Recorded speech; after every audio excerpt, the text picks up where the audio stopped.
y le dijo, nosotros sospechamos que su bebé tiene síndrome de Down, pero no me lo dijeron a mí la primera noche que yo pasé en el hospital. Nosotros nos dimos cuenta del diagnóstico del gordito hasta que nació. Digo yo pensé que estaba saliendo de un proceso, pero realmente estaba entrando a otro.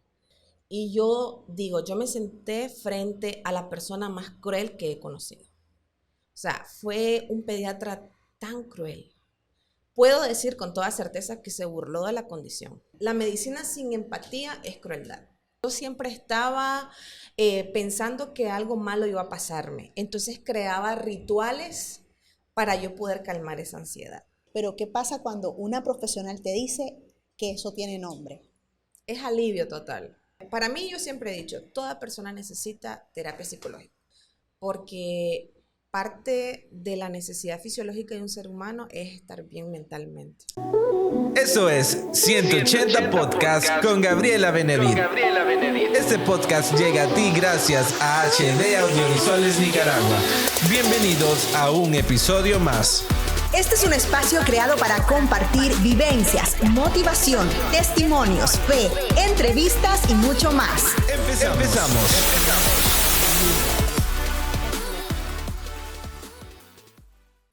Hola, ¿qué tal amigos? Bienvenidos a un episodio más de 180 Podcast. Les saluda Gabriela Benedid. Estoy muy contenta de volvernos a reactivar con estos podcasts que yo sé que les encantan y siempre traemos historias inspiradoras, tantas experiencias, tantos aprendizajes que yo creo que nos hacen falta muchos podcasts más.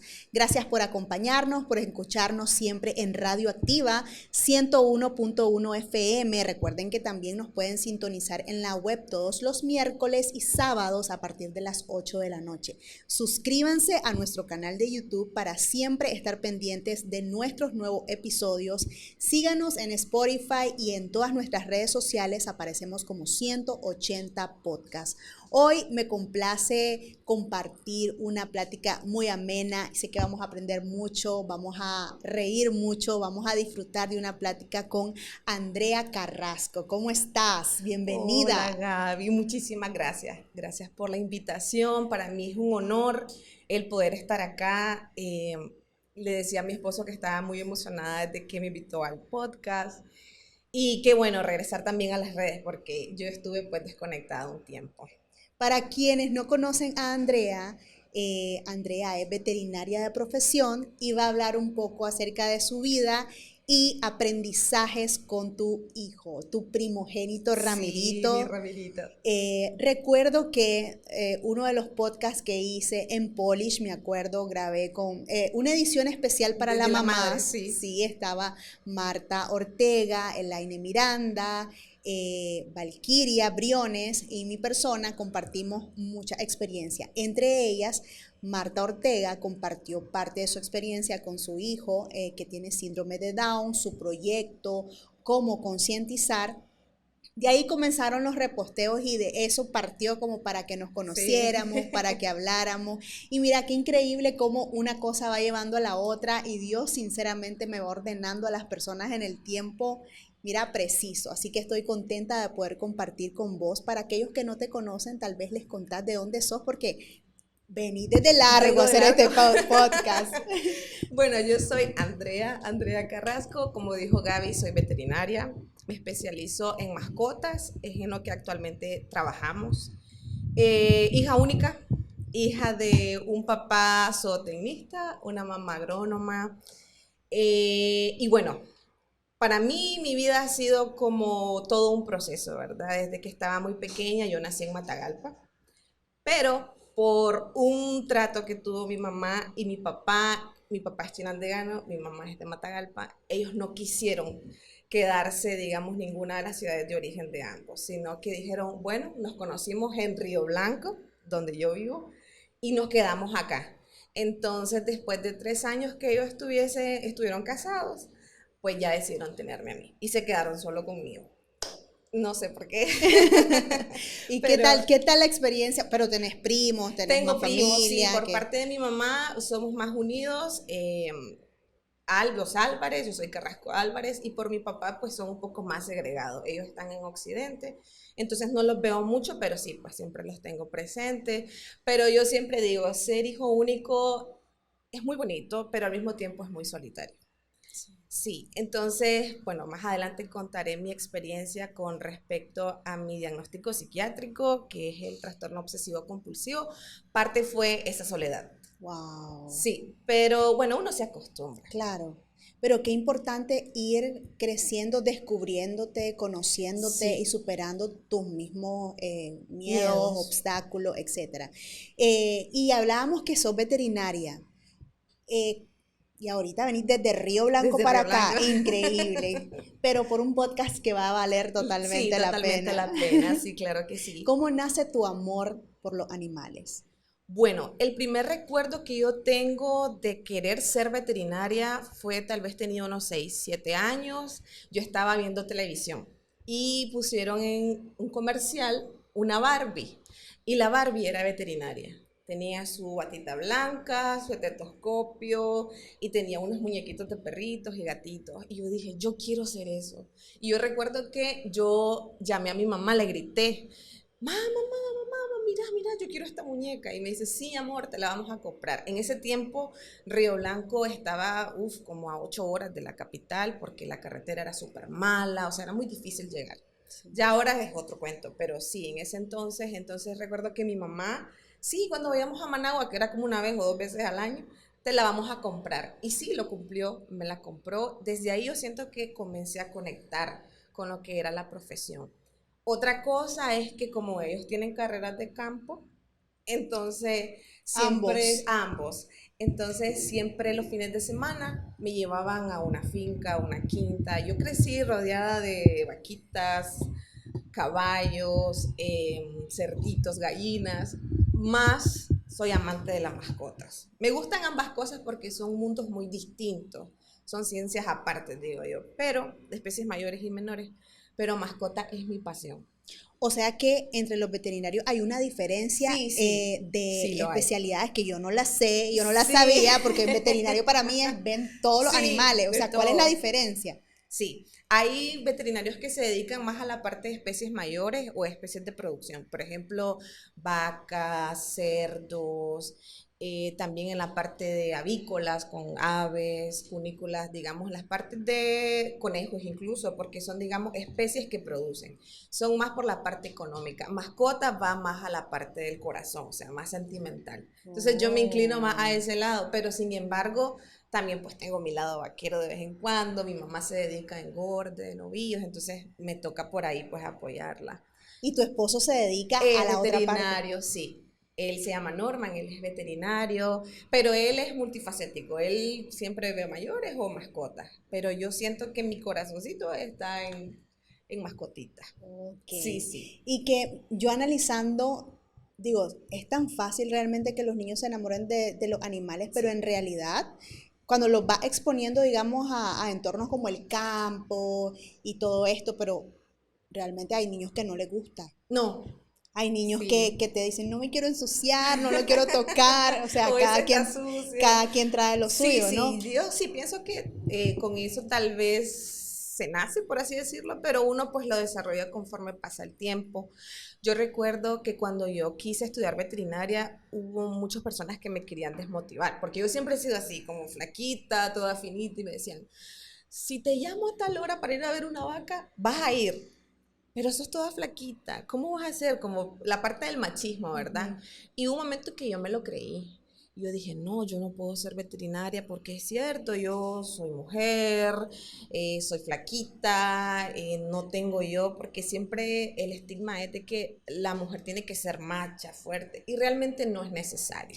Y eso aplica especialmente allá, por ejemplo, en tu Sí, departamento, porque en el aquí, norte. que es el norte, ok, aquí, por ejemplo, en la capital, una veterinaria, vos ya sabes que es el perrito, el gatito, etcétera, y casi no se pasa de ahí, pues. Exactamente. Pero en el campo es Y diferente. sí, muy distinto. Y la cultura también es completamente diferente. Digamos que allá, pues, el fuerte es ganadería, Claro. engorde leche. Entonces, casi siempre digo casi porque también hay mujeres que tienen su hato de ganado y su finca y lo manejan muy bien, pero casi siempre está predominado por hombres.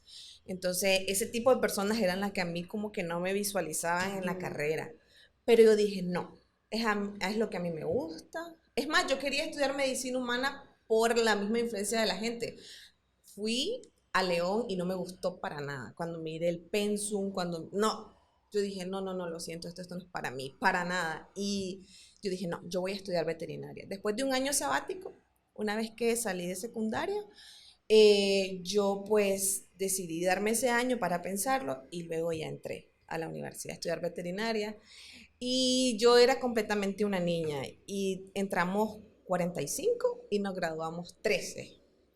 Y yo dije, no sé cómo hice, pero salí, me gradué. Y cuando, pues esa no es la realidad, ¿verdad? Lo de la carrera, pero vas notando o vas Sí. profundizando de qué te va. Sí, veterinario es muy amplio. O sea, medicina veterinaria, sí, somos médicos, pero nos podemos, digamos, desempeñar en muchos ámbitos. O sea, tanto en la parte clínica como que es lo que yo me dedico, digamos, con mascotas o clínica de mayores. Podemos también dedicarnos a la parte de producción. Yo tengo familiares que son también veterinarios y se dedican más a la parte de producción, están más tal vez en mataderos o están más en casas comerciales. Entonces, hay un sinnúmero de formas u oportunidades para desempeñarse como veterinario. Digamos que no solo es que nos encasillan en una sola cosa, que tenemos que estar tal vez en una clínica o algo. Hay muchas formas. Incluso tengo compañeros de universidad que se dedicaron a ver su finca y también es válido. Claro. Entonces ya depende de lo que a uno le guste, pero sí, yo me Pero quedé en no, clínica. digamos, no es algo muy cerrado, o sea, puedes hacer muchas cosas. Muchísimas cosas, Ok. es bastante amplio las oportunidades. Ok, y hablando de esta parte que estabas mencionando, que no te hubiera gustado ser hija única, ¿qué sentiste que comenzó a pasar en tu vida a lo largo de los años cuando te sentías sola? O sea, ¿cuáles fueron como las mayores experiencias que te dejaron enseñanzas y grandes aprendizajes, incluso conocerte, como estabas diciendo, de esta parte de la salud mental?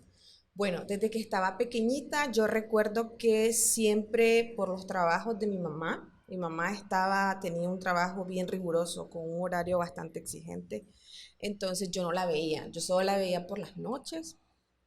Y mi papá igual, él se iba a la finca, entonces yo prácticamente me quedaba solo con la muchacha que me cuidaba o la asistente del hogar. Y yo recuerdo que sí, me sentía bastante sola. Era Río Blanco. En ese tiempo, pues eran pocas casas las que estaban alrededor, no tenía vecinitos con quien jugar. Y no sé, comenzaba como a sobrepensar. Yo siendo niña comenzaba a tener muchos pensamientos intrusivos, que en ese momento yo no lo entendía, pero sí eran pensamientos que me llenaban de angustia, porque al estar sola tenía miedo, me sentía como desprotegida. Entonces, ya después, cuando ya fui adulta, porque yo comencé a ir a terapia a los 23 años, sufrí toda mi niñez y adolescencia con mi trastorno obsesivo compulsivo, que en ese momento yo no sabía qué era, ¿verdad? ¿Y qué era exactamente Lo lo que que yo sentía, sentías y angustia, sobrepensabas? muchísima angustia. Yo siempre estaba pensando que algo malo iba a pasarme, entonces creaba rituales para yo poder calmar esa ansiedad. Entonces, ¿Y desde qué edad te comenzó a dar eso? como a los ¿Recordás? 7, 8 o 9 años, no sé, por Ujú, ahí, ujú, la preadolescencia podría ujú. decir yo. Y yo no entendía, yo decía, pero ¿por qué me pasa esto? Y yo no sabía cómo exteriorizarlo, no Claro, sabía cómo expresarlo. decírselo a mi mamá porque Ujú, era algo muy extraño, incluso claro. para mí que yo estaba niña, no sabía. Yo recuerdo que hacía rituales, por ejemplo, yo tenía una Virgen de Guadalupe así pegada en una pared y yo decía, bueno, yo tengo que rezar tantas veces a tal hora en tanto tiempo, si no, yo no me sentía segura.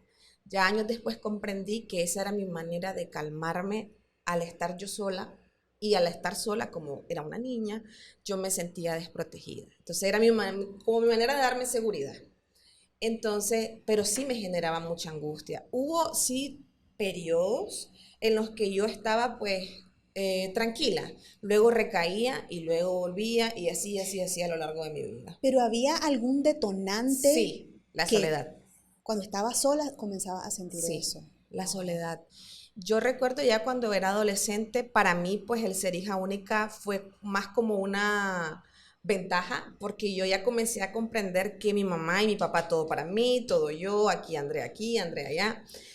Y ya pues como comencé a madurar esa parte. Pero en la universidad también sufrí muchísimo por mi trastorno obsesivo compulsivo, porque las personas que somos compulsivas, obsesivas y compulsivas, somos muy perfeccionistas y nos fijamos en la perfección de cosas, digamos, hasta tontas. Por ejemplo, si yo iba a estudiar para algo, alguna materia de mi universidad, me daban un libro y bueno, es tal capítulo, pero yo voy a estudiar, si solo era el capítulo 1, yo estudiaba el 1 el 1, el 2 y el 3. Porque yo decía, no, puede que me pregunten de lo otro, y si me preguntan de lo otro salgo mal, sí. Esa es la eterna pregunta de nosotros los obsesivos compulsivos. Y sí, tal cosa. Y siempre desde el ámbito o desde el aspecto malo. Y si me preguntan de esto y no lo estudié, por ejemplo. Claro. Entonces, para mí era una exigencia bastante fuerte. Yo vengo también de una mamá bastante exigente, entonces siento que yo también yo lo he hablado con ella y le he dicho de que ella pues también por la exigencia también se me fue desarrollando eso. Claro. Yo era una excelente estudiante, Norman lo podrá contar, pero era muy perfeccionista al grado de que me enfermaba. Por ejemplo, cuando yo tenía mis crisis de obsesividad, se me desvió el ATM, que es una articulación de acá, se me caía el pelo, no podía subir de peso para nada, yo era súper flaquita. Y hasta que yo busqué ayuda, porque pues desgraciadamente mi mamá y mi papá vienen de una familia que no le dieron importancia a la salud mental. Entonces yo no supe en su momento cómo buscar ayuda hasta que ya fui adulta y me casé, porque ya comencé como a liberarme más, por así decirlo. Y es que ahora qué bueno que lo estamos hablando, Sí. porque a veces nuestros papás, mi papá por ejemplo tampoco le dio mucha importancia a terapias o a cosas que tal vez mi hermana en su momento debió tomar, pero también a él no le enseñaron, ¿sabes? A él nadie lo instruyó y creció con esa creencia de que eso era una locura, que vas a gastar el tiempo y el dinero, que eso es una desobediencia o mala crianza o rebeldía, etcétera.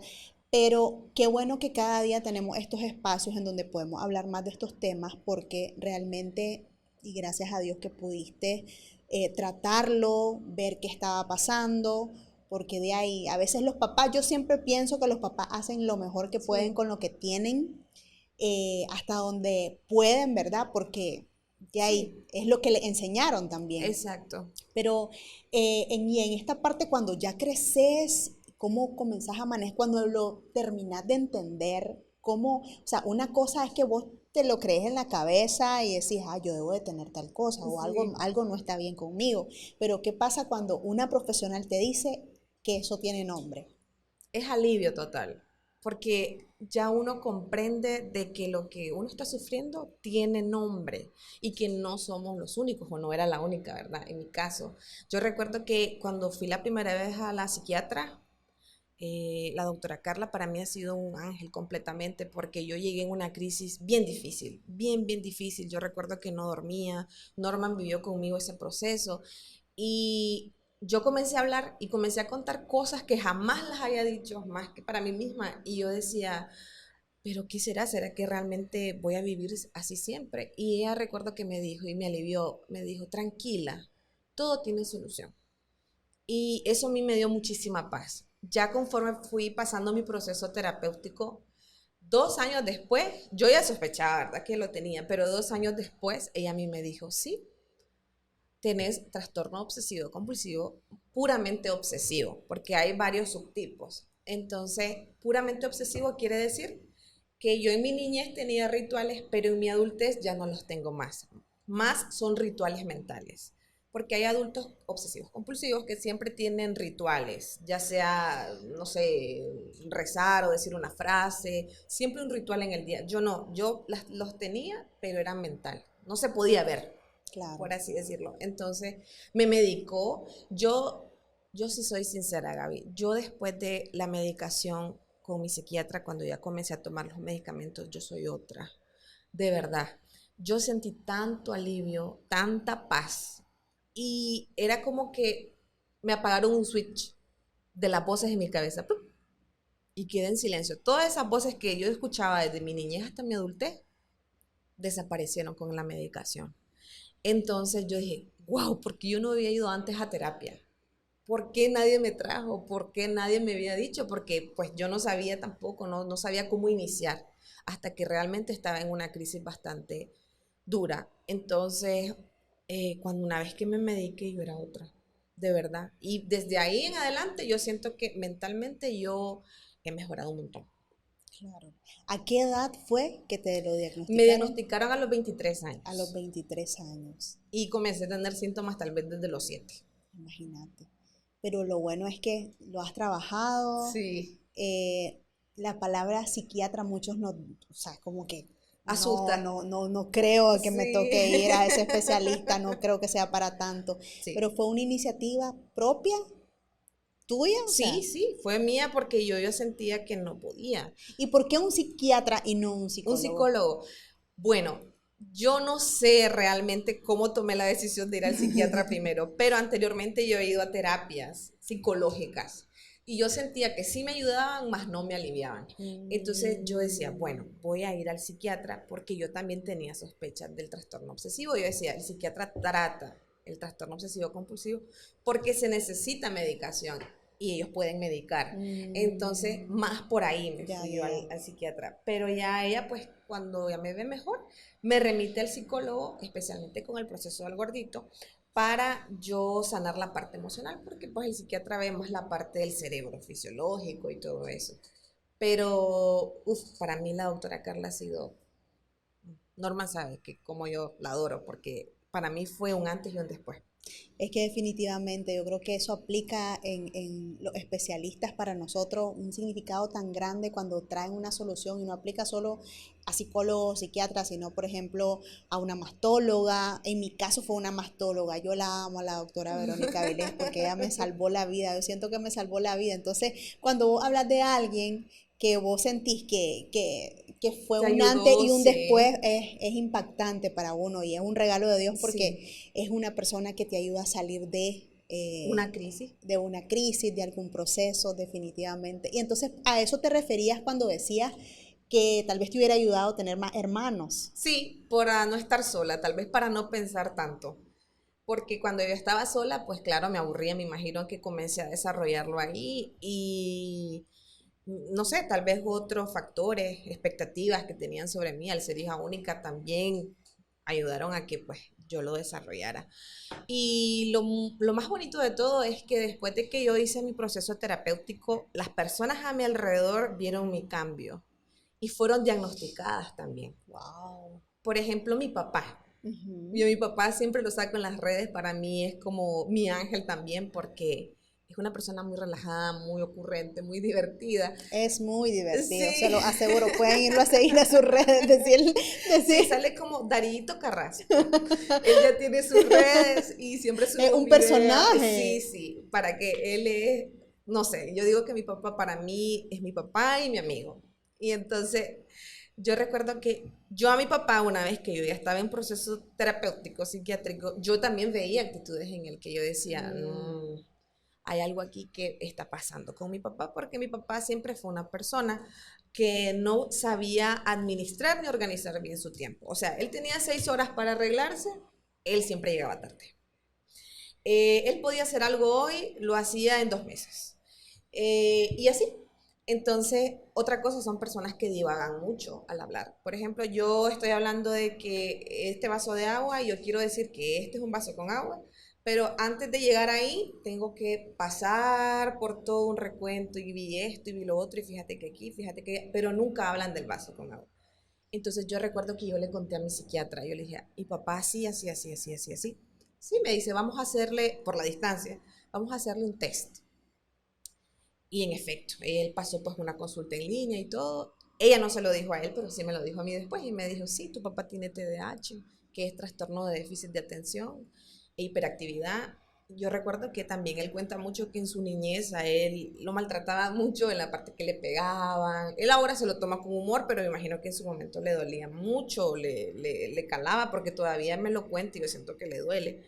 Entonces yo digo, no lo entendieron. O sea, obviamente eran otros tiempos y al no recibir un proceso de terapia, porque ellos también necesitan medicación, eso avanzó.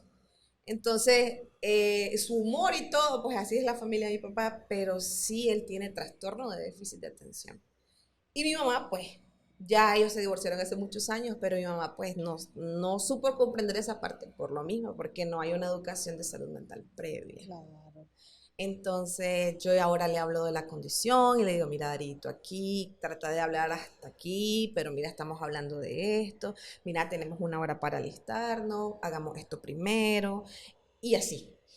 Y igual, en mi familia pues se han tomado terapia. Para mí yo siempre he dicho, toda persona necesita terapia psicológica, tenga o no una condición, porque parte de la necesidad fisiológica de un ser humano es estar bien mentalmente, Claro. para poder funcionar, porque si no, no hay cómo. Definitivamente que estoy totalmente de acuerdo con vos y qué bueno que traigas a colación toda esta experiencia que pasó para que más familias, porque no Sí. solo mujeres, familias enteras conozcan el impacto que puede haber Sí. con estas terapias, con buscar una ayuda de un profesional. Y ahora vamos a hablar de una personita muy importante para vos y quiero que nos contés cómo llega el amor a la puerta de tu vida primero. Sí, yo me casé hace ya 4 años con Norman. Fuimos novios 2 años. Lo conocí en la universidad. Lo más chistoso de todo era que yo lo conocí, yo le llevaba 1 año a él, yo lo conocí cuando yo estaba en segundo año, él en primero, y pues nos conocíamos en la universidad, pero más nunca pasó nada. Ya cuando yo me iba a graduar es que todo se dio. O sea, como que yo iba a salir porque él es de Estelí. Entonces yo tenía que regresarme a Río Blanco, donde yo era. Entonces comenzamos ya a hablar, digamos, en otros términos, a conocernos más. Y pues al final, pues jalamos 2 años y nos decidimos casar. Y 3 años después vino Ramirito a nuestras vidas. Yo sí puedo decir, no lo buscábamos, más no lo evitábamos. Era como lo que Dios quiera. Ok. Y bueno, para mí el proceso, digamos, de estar casado es otro nivel. O sea, yo recuerdo que antes de casarme yo decía, es como la emoción, ¿no? Claro. Me voy a casar, no sé qué alegre, me comprometí, que no sé qué. Pero ya después nos damos cuenta realmente del proceso que es el estar casado. O sea, hay etapas. Primero el enamoramiento, después como que uno tiene que adaptarse a la convivencia. Sí, que sí. es muy compleja porque son dos mentecitas que se criaron diferentes y se tienen que acoplar. Sí, nos tenemos que acoplar y en ese, pues, hay discusiones, hay esto, que lo otro, que no, yo no sabía que eras así, ni vos tampoco. Entonces, pues son procesos, pero bueno, ya después cuando nos sentimos más estables, ya decidimos, digamos, bueno, que venga un tercero, un mini veterinario o una mini veterinaria, no sabemos. Y así fue como llegó Ramirito.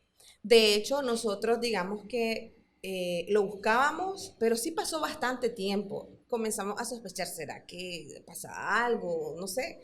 Pero ya después, cuando ya Ramirito, ya me di cuenta que estaba embarazada, yo recuerdo que yo estaba en la veterinaria y ya estábamos tan acostumbrados de que a mí se me retrasara el periodo y todo. Yo decía, no. Y yo recuerdo que esa vez hubo algo distinto, porque Norman estaba fuera, digamos, de Río Blanco, y yo le dije, fíjate que así, así, así, así. Y me dice, comprate 2 pruebas de embarazo. No, le digo, sé que iba a salir negativo. Yo ya como yo completamente agnóstica. Y me dice, no, comprate 2. Y 2 te compras, me dice, sí. Entonces, le hice caso. Cuando yo me hago la primera, yo normal, tranquila, relajada, y voy viendo que se marca la segunda rayita, pero bastante débil. Y yo dije, ¿qué? ¿Qué pasa aquí? Y lo llamo, hacete la segunda, me dice. Y ya pues en la segunda ya no había duda. Yo recuerdo que para mí fue como un shock, porque dije yo, ¡oh! Dios mío, voy a ser mamá. O sea, fue como que me impactó muchísimo. Yo recuerdo que llamé a Norman y le dije, sí, en efecto, positivo. No me pude aguantar porque yo veo que hay mamás que le hacen sorpresa a los esposos y yo digo, que le hacen una cajita y le meten zapatitos, calcetines. Yo no pude. Yo lo pensé, pero dije, no me aguanto. No me aguanto, lo siento mucho, siento mucha emoción y yo le tengo que decir ya. Claro. Entonces yo le dije, yo recuerdo que Norman estaba bastante emocionado, lloró en el teléfono y me dijo, no puedo ser, que voy a ser papá. Después, la segunda persona que yo llamé fue a mi mamá. Mi mamá también estaba fuera de Río Blanco. Y igual, alegre, que no sé qué. Y el tercero fue mi papá. Mi papá ya era abuelo, porque él tenía un hijo, digamos, previo, que es 10 años mayor que yo. Entonces, sí lo emocionó, más no le impactó como a mi mamá. Digamos que era la primera vez. Claro. Y todo bien. Lo único que sí, cuando ya comencé a llevar mi proceso del embarazo, yo tuve que suspender mis medicamentos psiquiátricos. Y me dijo la psiquiatra, sí, tenemos que suspenderlos, más no te asustes, no vas a entrar en otra crisis. Solo digamos que vamos a llevarlo, porque el problema es que también me puse a leer, ¿verdad? En las partes de las muchachas que tienen trastorno obsesivo compulsivo y quedan embarazadas, regresa el y si pasa algo. Claro. Y si el sobrepensar. Exacto. Y si en esta consulta me dicen algo.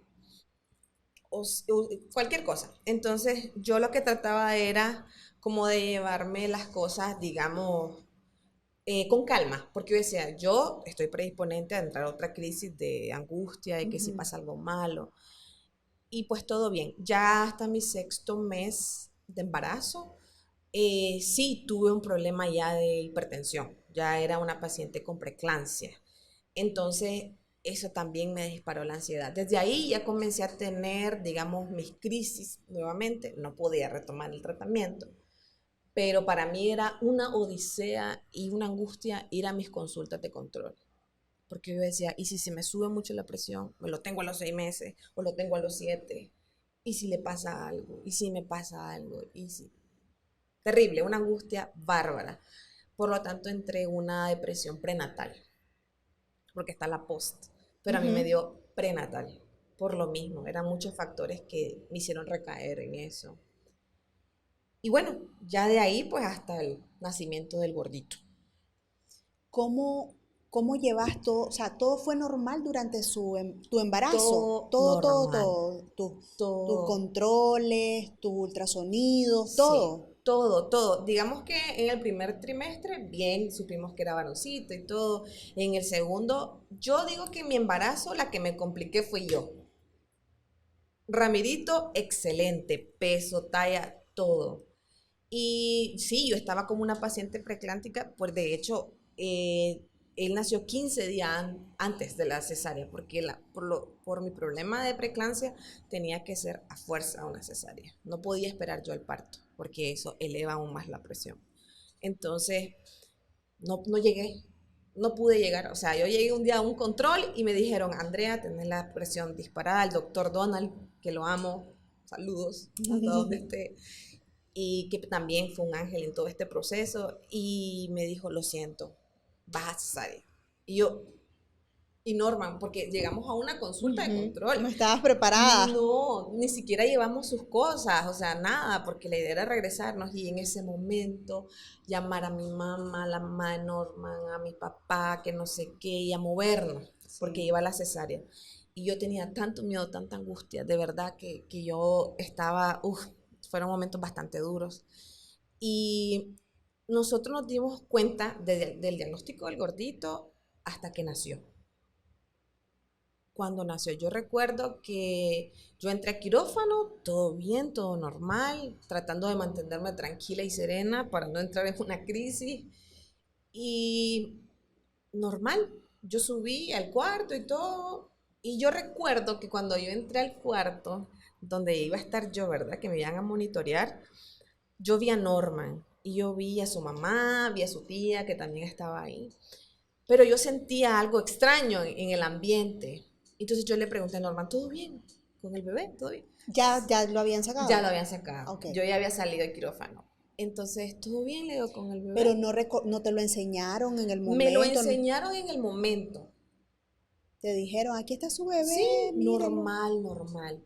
Yo recuerdo que la pediatra dice, está cansadito, lo vamos a pasar a neonato.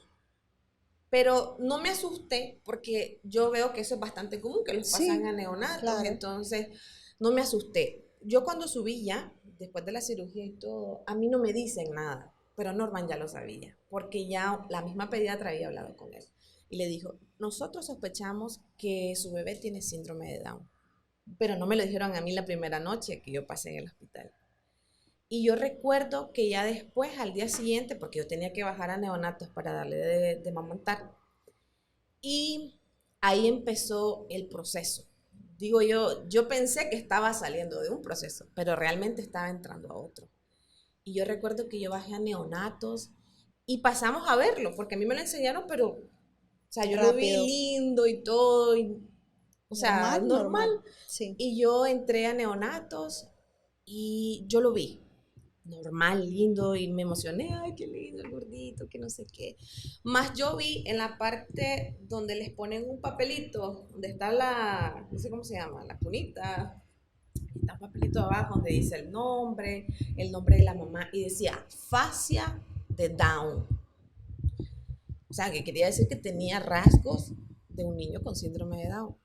Pero yo lo leí, pero siento que, no sé si era que estaba débil, porque estaba hipertensa, todavía pues, estaba el riesgo de la preeclampsia, porque estaba completamente reciente. Entonces traté como de no ponerle atención. Mi calvario fue cuando yo pasé con el pediatra. Ay, no, ese pediatra para mí me destrozó.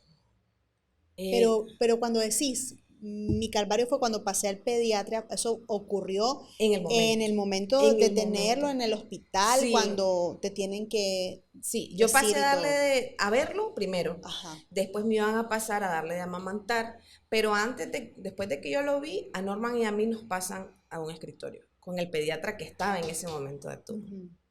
Entonces yo recuerdo que yo me senté y yo me senté frente a la persona más cruel que he conocido. O sea, fue un pediatra tan cruel. Puedo decir con toda certeza que se burló de la condición. Porque yo me senté normal y yo recuerdo que Norman me dio la mano. Obviamente, Norman ya sabía lo que me iban a decir. Entonces, le dice a Norman, ¿ya le contaste? Y no le dice a Norman. Yo sentí que ahí se me desmoronó toda mi vida. Y, le hace, tu hijo tiene síndrome de Down. Así. Y entonces yo recuerdo que, no sé si era que yo me sentía débil, había perdido como 2 litros de sangre, que yo solo hice esto. Sí me dice, mira, tenés que ser fuerte porque ellos son muy discriminados. Son personas con un intelecto bastante bajo. No sé si algún día va a poder, no sé, jugar fútbol, o tenés que prepararte realmente. Tiene muchos problemas así, no lo estoy exagerando, despectivamente. Entonces yo no lo exagero para nada. Y entonces... Sí, son cosas que jamás las vas a olvidar. No, para nada. Yo siento que yo estaba ahí escuchando a la persona más cruel que yo he conocido. Entonces, y bueno, tienen cardiopatías y mira, que no sé qué, no vive mucho tiempo. Y yo recuerdo que yo solo estaba así, pero yo lo escuchaba al fondo. Se te estaba pasando toda la película en tu cabeza. Yo lo escuchaba al fondo, sí, al fondo. Hubo un momento que me imagino yo que mi cerebro, por mecanismo de defensa, como que se desconectó. Claro. Entonces, yo solo lo quedé viendo y no dije nada. O sea, yo me quedé así. Bueno, vamos a estarlo viendo, vamos a estarlo monitoreando para ver qué tal va. Esperemos que bien. Y eso. ¿Le vas a dar de amamantar? Le dije, doctor, necesito un espacio. Voy a regresar. Pero aquí no puedes entrar después. Voy a regresarle, así. Y ya me levanté, Norman me levantó porque yo andaba mareada. Sí, y con cesárea. Hipertensa, y con esa noticia. Cosas, sí. Y que me la haya dicho de esa manera fue lo más cruel que yo he vivido. Yo realmente quiero decir que ya lo perdoné, pero no. Siento que todavía tengo que vivir ese proceso para yo poder perdonarlo. Yo sé quién es. Estuve a punto de llamarlo en su momento. Y mi mamá me dijo, decía el nombre en el podcast. No, no lo voy a hacer porque... Te lo van a preguntar. Sí. Te lo juro. Me lo van a preguntar, yo sé. Pero no sé si él me recuerde la Pero verdad. bueno, es una gran reflexión Sí. si él puede ver este podcast, porque hay que tener tacto y Empatía. amor. Porque yo hablaba hace un tiempo que hice un podcast con María Elena Pérez, ella me decía, es que uno cuando se dedica a esta parte de ser doctor, no solamente es por servir o una profesión, es porque también te va a tocar dar un servicio, pero tenés que pensar del otro lado, puede ser que esté ahí sentada tu mamá, tu hermano, tu tío, entonces así como te gustaría que trataran a tu familia con una opinión médica, con una guía, así hay que hacerlo con todos los pacientes, o sea, hay que ser humano, Exacto. antes que doctor, o sea, y hay que tener tacto. Claro, sí. Y yo sí, o sea, yo lo iba a llamar y le iba a decir que, bueno, ahora sí ve de verdad este podcast, sí, decirle que tenga empatía, que el ser médico no es ser cruel. Yo sé que a ellos muchas veces tienen que tener esa actitud como que se ponen una coraza para que no les afecte. Claro. Pero eso no quiere decir que vamos a caer en la crueldad, porque él fue una persona muy cruel. Yo no lo he perdonado, sé quién es. Y yo recuerdo que me destrozó, o sea, me destrozó completamente. Yo soy médico y yo sé cuando en mis pacientitos hay algún diagnóstico desfavorable, un pronóstico desfavorable o alguna condición, yo trato de ser lo más empática. Bueno, tenemos esta situación así, así, así, pero bueno, no te preocupes, vamos a poder atacarlo por aquí, vamos a poder resolverlo por aquí, tranquila. O sea, o tranquilo, ¿verdad? El tutor, porque estamos tratando con seres humanos. O sea, la medicina sin empatía es crueldad. Y para mí fue lo que yo viví en esa clínica horrorosa, porque no puedo decir otra palabra. Claro, tengo mis amigos médicos que están ahí, pero y no son todos, no voy a generalizar tampoco, pero sí es una atención bastante mala, es una atención bastante cruel. Ni siquiera por aquí se les pasa el problema de salud mental. Yo estuve en crisis después de eso, después de todo eso lo que me dijo él. Yo subí a mi cuarto, yo recuerdo en crisis, a llorar, a ver a Norman llorar. Entonces, obviamente la presión arterial iba a tener por las nubes. Yo recuerdo que yo le dije a mi mamá, sácame de aquí. Yo me quiero ir, es que no te puedo ir todavía, que los medicamentos, no me importa, yo me quiero ir. Yo me quiero ir, yo me quiero ir, yo me quiero ir. Y yo recuerdo cuando yo bajaba, después me tocó volver a verlo, a amamantar a Ramirito, yo decía, qué persona más cruel. De verdad, no puedo creer que hayan o existan pediatras así, porque al final es la especialidad que tiene que ver con uno, con la parte más tierna o vulnerable del ser humano, que es la niñez. Sí. O sea, son los bebecitos, son los niños. Entonces, no sé. Pero por ahora yo siento que aún me duele, sí me lastimó muchísimo, pero trato de que no me afecte, pero al mismo tiempo trato de no olvidarlo porque yo sé que esa es como mi arma para dar motivación y fuerza a otra mamá que va a pasar por eso. Y es importante que lo menciones porque sé que también la parte del sector de salud privado ven este podcast y es un mensaje también para ellos. Lo que pasa es que a veces cuando estas noticias no tocan a la puerta de tu casa, no tenés la suficiente empatía como para entregar la noticia. Sí. Entonces hay una coraza tan gruesa y tan grande que no te permitís poder sentir un poquito porque tal vez, no sé, creen que lo ven como van a desmoronarse o no se pueden verse tan débil ante situaciones como estas, pero hay que tener mucho tacto.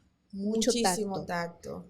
La manera en cómo se dicen las cosas es muy importante. Luego me encontré con médicos maravillosos, mi ginecólogo, siempre que lo amo y lo adoro. Luego llevamos pues, a Ramirito a su consulta con su genetista acá en Managua. Era otro trato, o sea, completamente distinto, con empatía, nos dio esperanza. Y pues ya después conocimos a Emilio, que es, digamos, el bebé con síndrome de Down, que es de Martín Ortega. Y para mí él fue una inspiración completamente. Para mí, yo estaba en un lugar oscuro. Cuando yo conocí a Emilio, para mí fue como una luz. ¿Cómo lo conociste? Por las redes. Yo recuerdo que la mamá de Norman me dice, fíjate que hay así un niño que hacen galletas y él tiene síndrome de Down, dándome ánimo. Tiene síndrome de Down, que no sé qué. Y mira, él. Y yo lo vi, yo recuerdo que ahí nomás entré en mi teléfono y yo dije, qué lindo. Y veía todas las cosas que él hacía, todo, digamos, el proyecto que ella tiene, que es precioso. Y para mí fue luz. Yo estaba en la oscuridad y Emilio para mí fue luz. Y Martita igual. Y desde entonces yo la contacté y ha sido un gran apoyo para mí. Y yo dije, bueno, ella pasó su proceso y en su momento estuvo también en ese lugar de oscuridad, porque es un proceso al final que uno pasa. Y más, ella nunca pensó que iba a ser inspiración para otra persona, que en este caso fue para mí. Yo quiero ser eso, inspiración para otra mami que venga o que vaya a pasar ese proceso. Porque ya cuando uno habla con alguien que te da esperanza, ya cambia. O sea, todo cambia. O sea, yo sentí que yo como que volví a vivir. Y he tratado como, todavía me duele mucho, pero he tratado como de que eso me haga fuerte, para ser fortaleza de alguien cuando lo necesite. Y vos lo comunicás en redes con mucho orgullo, Sí. con mucha emoción. A mí me encanta verte cómo compartí ese mensaje que va más allá de un post, va más allá de contenido, porque es compartir contenido con propósito. Sí. Creo que las redes son una gran manera de poder comunicar, pero hay que comunicar cosas que también impacten y hagamos conciencia. Sí. Sos mamá primeriza, tu esposo también. Cuando ya todo eso, esto es una emoción que en el momento que llega la noticia, obviamente, o tal vez pudieron pensar catastróficamente, pero una vez cuando bajan esas emociones y ustedes están juntos y tienen a su bebé y aunque tenga el síndrome de Down, ¿cómo se sienten y cómo se unen? Esa parte me gustaría que la compartas porque muchos matrimonios pueden verse afectados por este tipo de diagnóstico, muchas familias terminan separadas por este tipo de diagnóstico, no solo este, cualquier diagnóstico que toque a la puerta de un matrimonio, sea el segundo hijo o el primero. ¿Cómo viene Ramirito a unirlos? Sí, para mí yo siempre he dicho y voy a decir de que para mí mi hijo Ramirito me hizo más humana. O sea, me hizo ver cosas a las que yo estaba completamente ciega. Por ejemplo, en mi secundaria, mi mejor amigo era un muchacho sordomudo. Y gracias a él yo aprendí el lenguaje de señas. Y él era muy capaz, un profesional y todo hoy en día.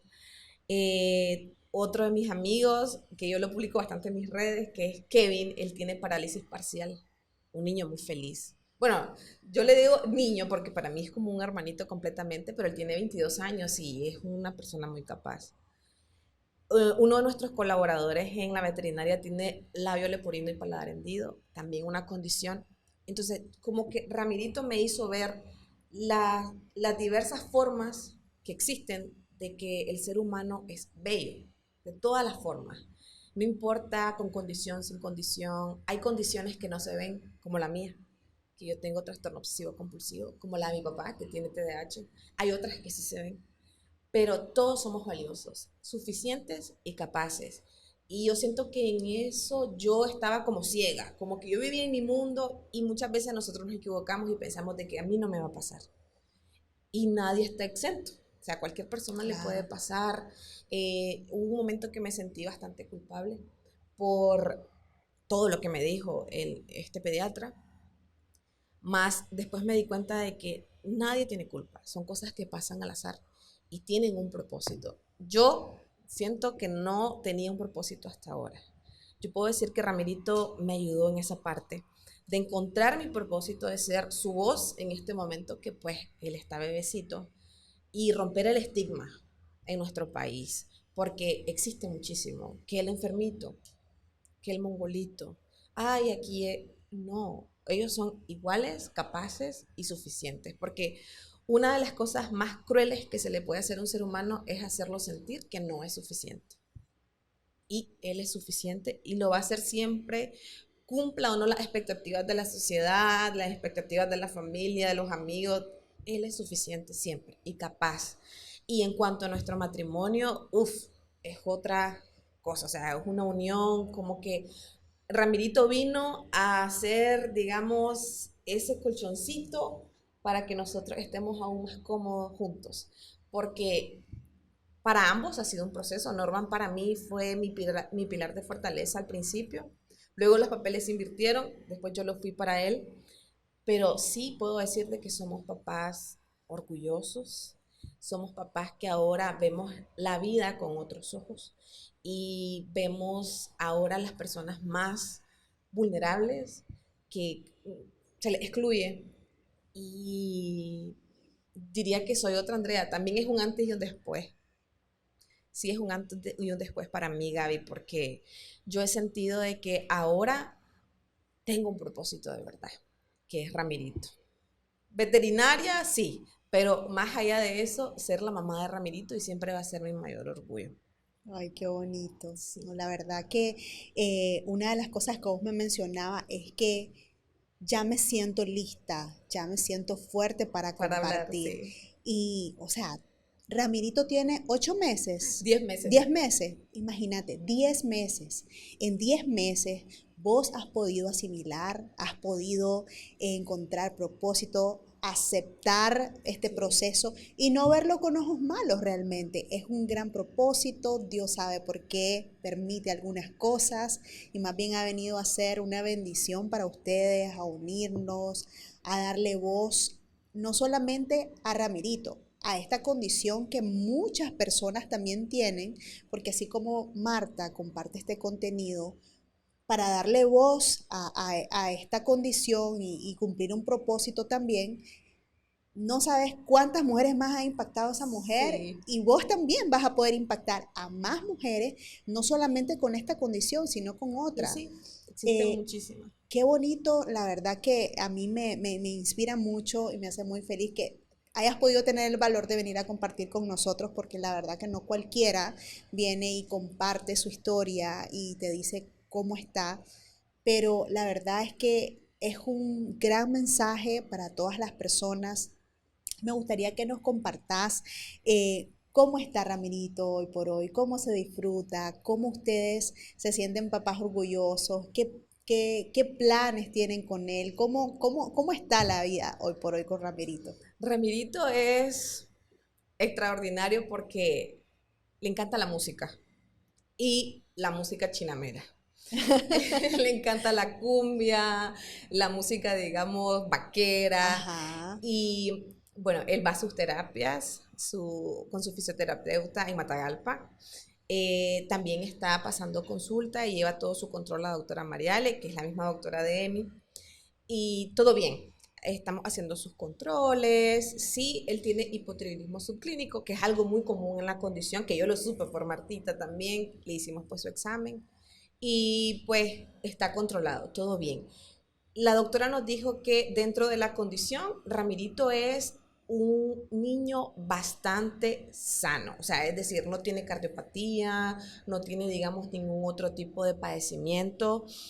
Su fisioterapeuta dice de que él está, digamos, a nivel de un niño sin condición, está avanzando bastante bien, está queriendo gatear, fuerza en sus bracitos, ahí vivimos haciéndole fisioterapia, pues porque ellos pues se caracterizan por tener hipotonía, tienen bajo tono muscular, entonces necesitan más terapia, necesitan, digamos, bastante ejercicio. Estimulación. Estimulación. Ok, ok. Ya el otro mes, o bueno, cuando cumple un año, vamos ya a meterlo a sus terapias de estimulación temprana, ya que le agarre cositas, arme cositas, vea cosas, porque sí, esa es la gran diferencia que puede haber entre un niño con síndrome de Down que estudia, que maneja, que hace su vida completamente normal, a uno de que tal vez queda como un eterno niño, que no es correcto decirlo así, pero no son estimulados, porque ellos son muy capaces, sí necesitan mucha estimulación, necesitan muchas terapias, pero es claro, difícil, pero no imposible. Y ellos pueden hacer una vida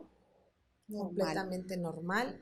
En el caso de Ramirito está excelente, le encanta la mantequilla de maní, el banano, ya me conoce a mí, él sonríe cuando ve a su papá también. y bailarín. Bailarín, bailarín, bailarín, le encanta la música. Para mí es la luz de mis ojos, sinceramente. Yo cuando, no sé, tengo algún momento difícil, solo pienso en él. Estoy también aquí por él, porque yo necesito dar un mensaje acerca de esta condición, que la conozcan, que hablemos abiertamente, Abiertamente. sin estigmas, sin nada. Ramirito entonces es un niño normal, feliz, disfruta Sí. de la vida, disfruta de Sí. sus papás y nada más hay que ayudarle un poco. Sí, con su puede decir? estimulación, sí, con sus terapias, y él está normal. Su salud, excelente. Va subiendo de peso bien, gordito. Nos alegra mucho, me alegra mucho saber eso. ¿Cómo la familia recibe esta noticia y cómo lo acompaña a ustedes? Bueno, ha sido bastante bonito ver cómo lo han acuerpado, porque en el caso de la familia con mi mamá, somos, digamos, más unidos, entonces con los que tengo más contacto, y mis primas, porque tengo varias primitas, lo adoran. ¿Qué Ramirito aquí? Sí, que no sé qué. Y cada vez que lo ven, yo siempre digo que se unen todas y él se queda así como que, como acosado un poco, pero sí, se queda así, se pone a reír y juegan bastante con él, me preguntan por él, siempre están compartiendo sus fotos. Yo he sentido de que también hay ahí un amor sincero, profundo, bonito y un orgullo de tener ese sobrinito con síndrome de Down. Por la parte de mis tíos igual, mi papá igual, lo adora, lo chinea, juega con él. Y por la parte de la familia, digamos, su familia paterna, la familia de Norman, igual. O sea, lo adoran, se parece mucho a su papá. De hecho que sí, ya la pediatra nos dijo de que él, pues, en la parte de sus rasgos faciales, él se parece mucho a sus papás, en este caso a su papá Norman. Idéntico, sus pestañas, sus cejas, todo. Y yo digo que es un clon de él. Entonces, para que la familia de él, como la mía, se sienten orgullosos de él y lo han acuerpado muchísimo. Y eso a ustedes lo hace sentir apoyados, Sí, lo hace sentir motivados, bien, sí. correcto. Sí, ha sido para que una bendición porque ellos pues lo han tomado de la mejor manera. Y hablando de Norman, habías mencionado que se parece a su papá. Sí. Hay algo que a veces nosotros no mencionamos en las historias. Generalmente yo comparto mucho historias con mujeres, porque nosotras las mujeres somos más hablantinas, Sí. compartimos más, etcétera. Pero siempre tenemos una parte que muchas veces no cuenta su parte, no cuenta su historia. Y muchas veces detrás de nosotros hay un esposo que nos apoya, que son incondicionales, que también sienten, que también sufren, Sí. que también fue parte de este proceso. ¿Cómo afrontó este proceso tu esposo? ¿Cómo lo asimiló? ¿Cómo vos también fuiste su sustento, su soporte, por así decirlo, perdón, su soporte al recibir este diagnóstico? Porque muchas veces pensamos, no, los hombres son fuertes, no lloran, no Sí. les va a afectar nada, pero no es así. No, no, de hecho que no, eso es un comentario que nunca estaba de acuerdo. Los hombres sí lloran, tienen derecho a ser vulnerables, a necesitar compañía y consuelo. Al principio de todo el proceso, Norman para mí fue mi pilar. Yo recuerdo que yo me sentía completamente devastada y él fue para mí como ese pilar, ese brazo que me sostuvo. Y me decía, no, mira, todo va a mejorar, todo va a salir bien, tranquila, sigamos adelante, confiemos en Dios. Eh, Dale, mira, vos podés, que no sé qué. Pero ya después yo sentí que cuando yo retomé después mi tratamiento y todo, yo ya me sentía cada día más fuerte, cada día más fuerte, pero yo siento que fue como que nos turnamos. O sea, yo estaba débil y él fuerte y después él ya estaba débil y yo tenía que estar fuerte para él porque él también necesitaba ese proceso de consuelo, de palabras de ánimo, de aliento. Y claro, para él fue difícil al principio, también por nuestra sociedad pues machista, no, tenés que ser fuerte, que no sé qué, y no puedes llorar. Pero no, él se tomó la libertad también de llorarlo, de vivir su proceso, y pues ahora los dos nos sentimos fuertes y orgullosos. Sí, yo sí soy sincera, Gaby, yo dije, no, yo no voy a poder hablar de esto, yo me siento tan vulnerable, me siento todavía que me duele, yo no creo salir de aquí. Y no sé, Dios siempre sana todo a través del tiempo y hoy estoy aquí platicando, nunca pensé que fuera tan pronto, pero sí, Norman vio su proceso y ahora podemos decir que los dos estamos estables. Claro, seguimos pasándolo porque estamos nuevos en ser papás, estamos nuevos en ser papás de un bebé con una condición, pero ahí vamos, poco a poco, llevándolo a sus terapias y aprendiendo lo más que podamos para él. Claro que sí. Y la verdad que es bonito poder conocer su historia, saber que pudieron seguir la vida con este regalo de Dios, porque Ramirito es un regalo de Dios para ustedes, para su familia. Compartir este tipo de historias, yo sé que llena de esperanza a otras mujeres que tal vez están recibiendo este diagnóstico o cualquier otro diagnóstico. Y la verdad que yo estoy muy contenta de poderte haber recibido aquí en 180 Podcast. ¿Hay algo que para finalizar el podcast te gustaría compartir para todas las personas que te van a ver? ¿Hay algo puntual, tal vez como mujer y como mamá de Ramirito? Sí, yo solo quiero decir una sola frase que me marcó muchísimo, que la vida no cuenta cromosomas, sino cómo somos. Con eso me gustaría cerrar porque creo que en esa frase se resume todo. Y orgullosa siempre de Ramirito, lo van a seguir viendo en las historias, bailando, creciendo, y bueno, pasando todos los procesos y proyectos que vengan para él. Claro que sí, muchísimas gracias, Gracias a Andrea. vos, Gaby. Gracias por este tiempo compartido. Sé que fue un largo viaje, sé Sí. que pero sé que también el podcast Valió la pena va a impactar a completamente. muchas personas. Creo que nosotros también estuvimos hablando de la planificación financiera para nuestros hijos y yo como asesora patrimonial también pienso en esa parte.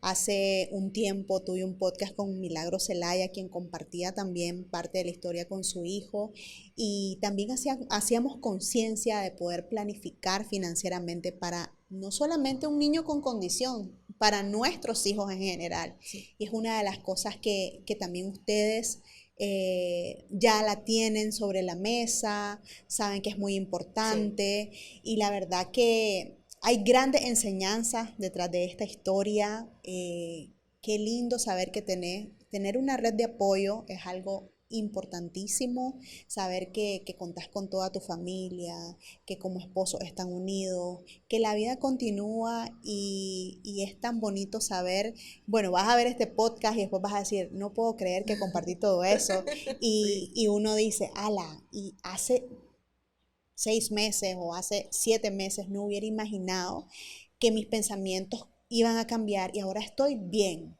No me quedé en ese hoyo, no me quedé en ese hueco. Así que no, te felicito porque realmente... ¿Y por qué te felicito? Te voy a decir por qué. Porque hay mujeres que realmente tienen que pasar muchos años para asimilarlo y pasar sufriendo todo ese tiempo sin disfrutar del presente. Te estás perdiendo de vivir el regalo de la vida. Sí. Entonces, nada, felicidades por Gracias, tu hermoso bebé. Norman está aquí detrás de cámara, Sí. por eso te pregunté muchas cosas, porque sé que a veces los hombres no son tan abiertos para contar, pero también son figuras muy importantes en nuestras vidas y merecen mención, merecen un reconocimiento público. Muchísimas gracias, Andrea, por haberme acompañado. Gracias a vos, Gaby. Gracias y gracias por esto tan bonito que haces, por estos espacios que nos hacen reflexionar y por hacer siempre contenido con propósito. Por supuesto que sí, ese es nuestro compromiso. Gracias a vos, gracias a todos ustedes por habernos acompañado aquí en 180 Podcast. Si creen que este episodio puede bendecir, puede sumar a la vida de alguien que tienen en mente, vayan a compartírselo. Suscríbanse a nuestro canal para conocer muchas más historias como estas, inspiradoras y motivadoras. Y gracias por haber estado aquí. Nos vemos en un próximo episodio.